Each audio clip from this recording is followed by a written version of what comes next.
Satu.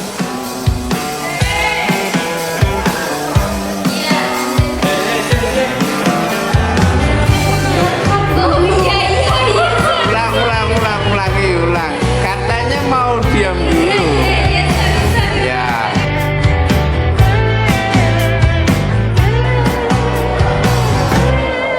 Vera terbalik juga.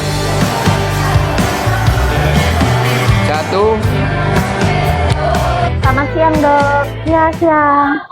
Dok, boleh minta waktunya sebentar, Dok, buat sharing-sharing terkait masalah penyakit yang lagi marak di Sumenep ini, Dok. Nah, untuk di Sumenep ini kan lagi KLB campak ya, Dok, dan Ya. kasusnya itu berat-berat, Dok, kayaknya sampai butuh rawat inap. Nah, itu kenapa ya, Dok, kok bisa sampai seperti itu?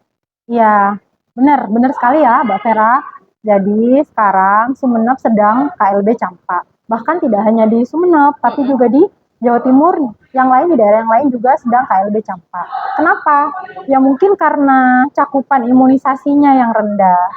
Jadi masyarakat masih belum sadar akan pentingnya imunisasi campak.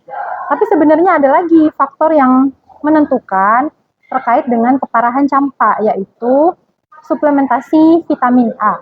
Nah, hubungan vitamin A dengan penyakit campak itu sendiri apa, Dok? Ya, jadi mungkin selama ini kita taunya vitamin A itu hanya untuk kesehatan mata. Ya, tapi sebenarnya vitamin A itu sangat penting untuk penderita campak. Ya, kenapa? Kenapa penting? Yang pertama, vitamin A itu bisa memperbaiki sel epitel dan mukosa. Dimana kalau virus campak menyerang tubuh, dia akan menyerang mukosa dari pencernaan dan saluran nafas yang mengakibatkan pneumonia dan diare. Nah, vitamin A itu mampu untuk memperbaiki sel mukosa di usus. Kemudian yang kedua, vitamin A itu bisa meningkatkan imun tubuh. Jadi, vitamin A meningkatkan respon imun seperti sel limfosit, kemudian sel-sel imun yang lain, sehingga tubuh kita mampu membentuk antibodi terhadap virus campak. Berarti vitamin A itu penting banget ya, Dok ya? Penting, sangat penting. Jadi pemberian vitamin A itu satu ya, bisa menurunkan keparahan gejala. Jadi misalnya demamnya bisa sampai 5 hari, dengan pemberian vitamin A demamnya bisa tidak sampai 5 hari. Kemudian vitamin A itu bisa mengurangi komplikasi.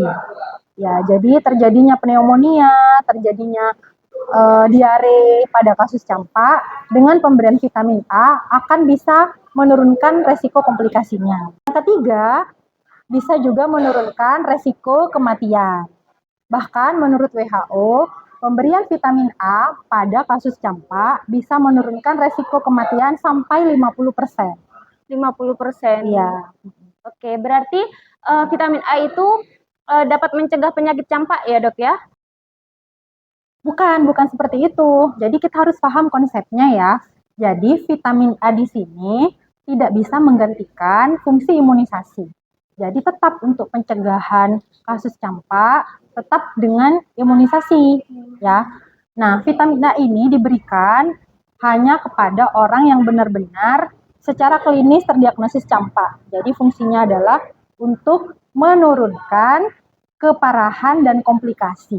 Jadi bukan untuk pencegahan kasus campak. Begitu ya, Mbak Vera? Iya. Jadi gitu ya, sahabat sehat. Imunisasi dan pemberian vitamin A itu sangat penting untuk mencegah penyakit campak dan mencegah komplikasi dari campak itu sendiri. Mari kita bersama-sama mengatasi KLB campak.